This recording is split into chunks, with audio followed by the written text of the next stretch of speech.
Drama serial इंतहा की next आने वाली एपिसोड में आप देखेंगे कि जब सज्जल वार पर वार करती जाएगी और किसी को भी समझ नहीं आएगी सिवाय नवीद के, और वो कहेगा कि ये बिल्कुल ठीक नहीं हो रहा है। और इधर नवीद माफ़ी तो मंगवा देगा ज़ैनब से, लेकिन ज़ैनब के दिल में जो अब आग भड़क उठी है अनम के लिए, उससे ख़त्म करना बहुत ही ज़्यादा मुश्किल है और इसे हवा देने वाली होगी सज्जल, जिसके काम आने वाली है आगे जाकर ज़ैनब। उधर आप देखेंगे कि अनम की सास भी उसे ताने देने शुरू कर देती है, तुम्हारी तो अपने घर में भी 2 टके की इज्जत नहीं है और चली हो यहाँ पर इस घर में हुक्मरानी करने के लिए, इसलिए बेहतर यही होगा कि लड़की जितनी हैसियत तुम्हारे घर वालों ने तुम्हें दे रखी है उतनी ही हैसियत रखना। इधर आप देखेंगे कि सज्जल अपनी माँ से कहती है कि शुरुआत तो मैंने कर दी है और अब इख्तिताम भी मैं ही कर रहूँगी। इन लोगों ने क्या समझा है कि पापा के बिजनेस से इस तरह से निकाल कर बाहर खड़ा कर देंगे ये हम लोगों को, ऐसा तो मैं हरगिज नहीं होने दूंगी। उधर अनम कहती है अपनी माँ से कि आपने देख लिया ना कि कितना बड़ा तमाशा लगा कर रख दिया ज़ैनब की बच्ची ने, उसकी वजह से आज तक मेरी सास मुझे ताने दे रही हैं। जिस पर अस्मा बेगम कहती हैं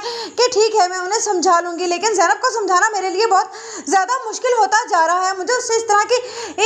घटियापन की हरगिज़ उम्मीद नहीं थी। उधर आप देखेंगे कि असद का बढ़ता हुआ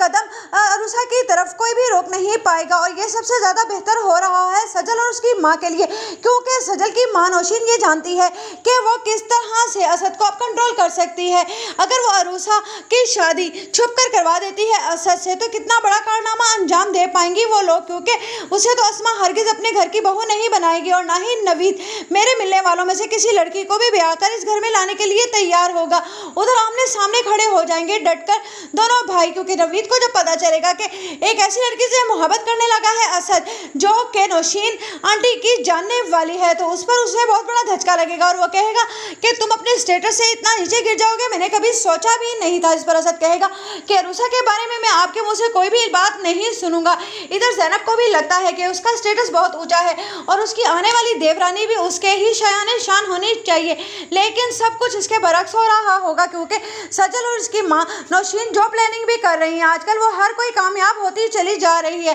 इधर अहमद बहुत ज़्यादा खुश होता है कि इस सब को लड़ाई झगड़े को लेकर अम्मा का और सजल का ध्यान उसका पढ़ाई की तरफ से तो बिल्कुल ही हट गया है। अहमद अब जो भी हमारा गर्दी करना चाहे वो कर सकता है, लेकिन अहमद की माँ अहमद से कहती है कि सुन लो